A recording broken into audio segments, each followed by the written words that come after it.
Hey guys, here we are with the third key to victory for Kell Brook versus Errol Spence. So far we've got counterpunching, the lead right hand, and this last video everyone's gonna hate it.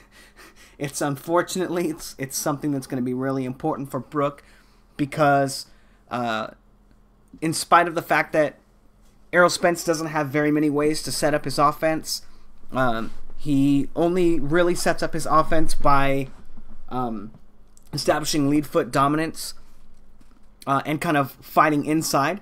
He doesn't really fight on the outside. Kell Brook's going to need to take both of those away, the inside fighting and the lead foot dominance by clinching. You know, nobody wants to hear it. Everyone knows that it's a part of boxing, but unfortunately it's gonna be part of the fight, and I hate to say it myself. But let's take a look at why it's so important.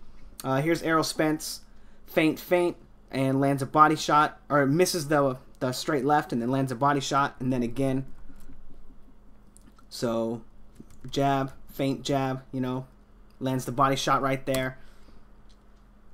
And then again, the same exact motion. The reason that it's going to be so important for Kell Brook to clinch is because he can't allow Errol Spence the free reign to just land punches like this, right? And Errol Spence is very quick, he's very sharp, and this part of his craft is very tight.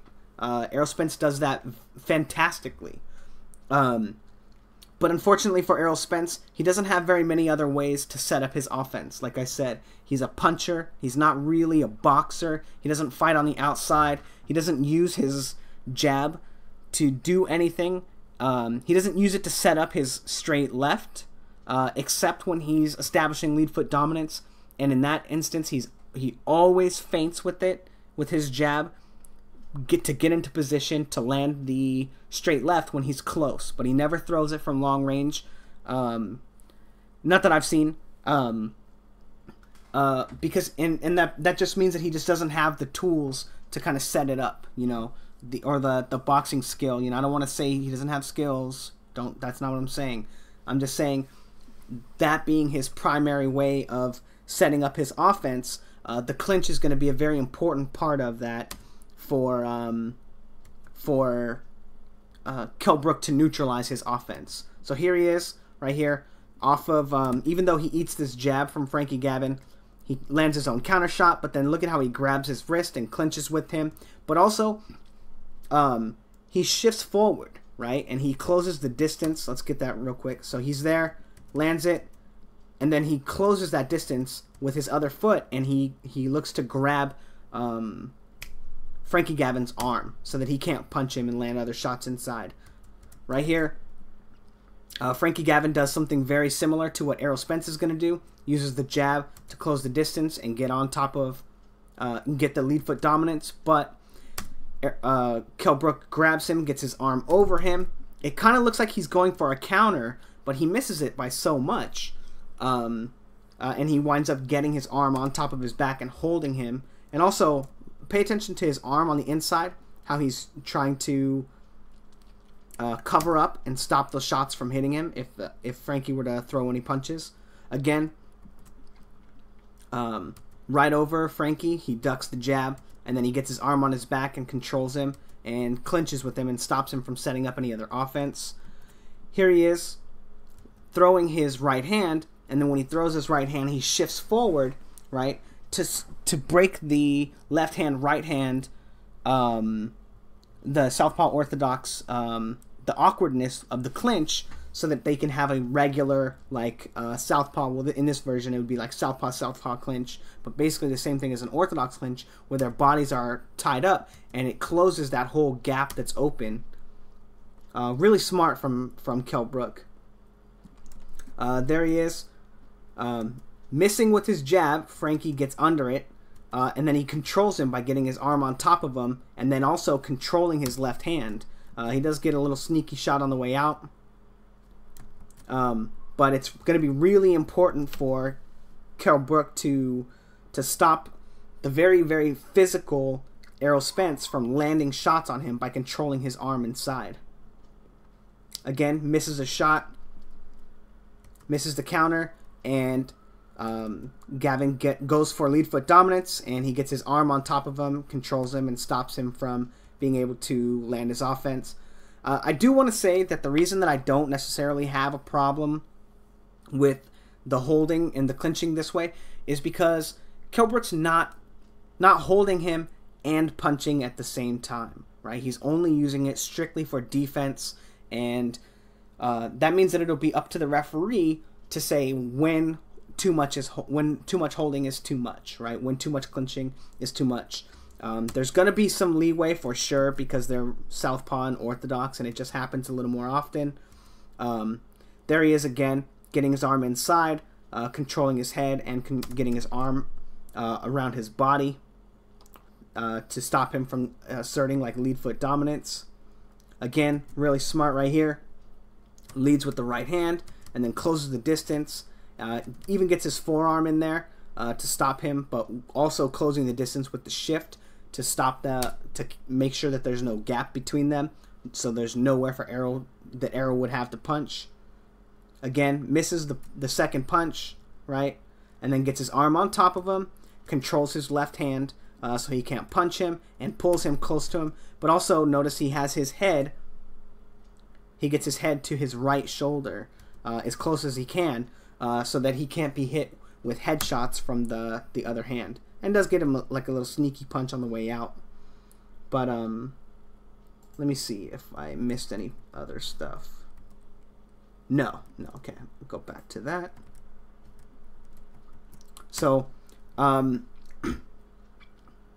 he is. He slides in to try to establish lead foot dominance.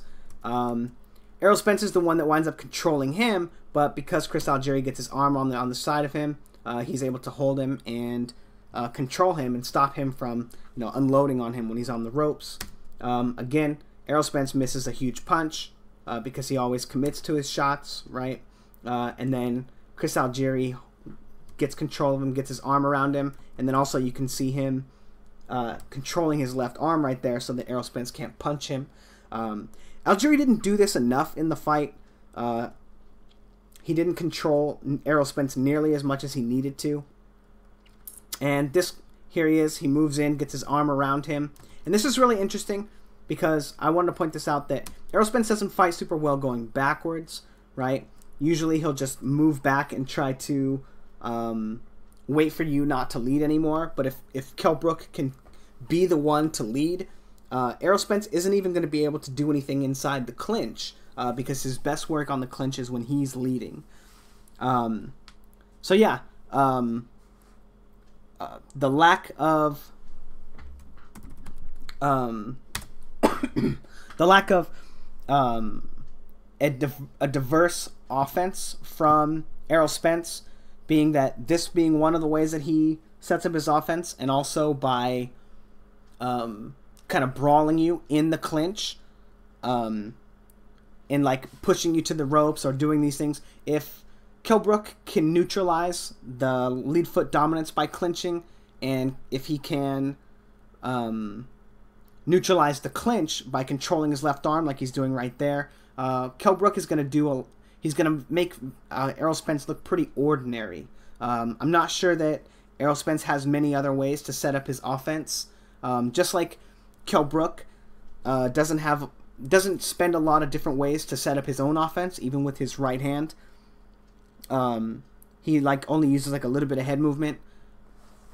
But because of those facts, I think that the clinch is going to be really, really, really important for Kell Brook.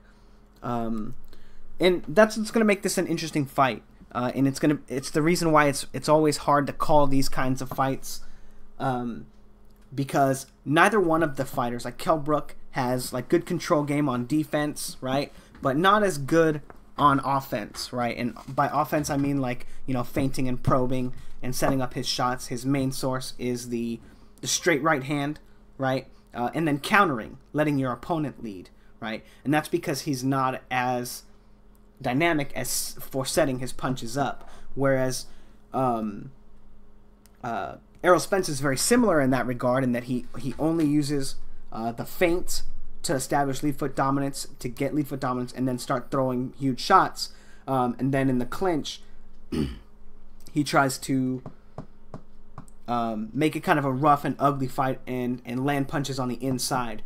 Not really setting his shots up, but looking for the shots that are always there. So this is going to be a really interesting fight, and I'll talk more about that in my actual prediction video. But the clinch, very important for Kell Brook, even though no one wants to see it, and hopefully it isn't as bad as everyone says the Porter fight is. But let me know what you think in the comment section. I hope you guys actually watched the video and you don't just say talk shit about him clinching without watching the actual video, because I do know that the clinch sucks and nobody wants to have to see it. But anyway, like, comment, and subscribe. Let me know what you think, and then I'll do a prediction video maybe tomorrow, and say like what I think about all the keys to victory and put it all together. Anyway, thanks guys.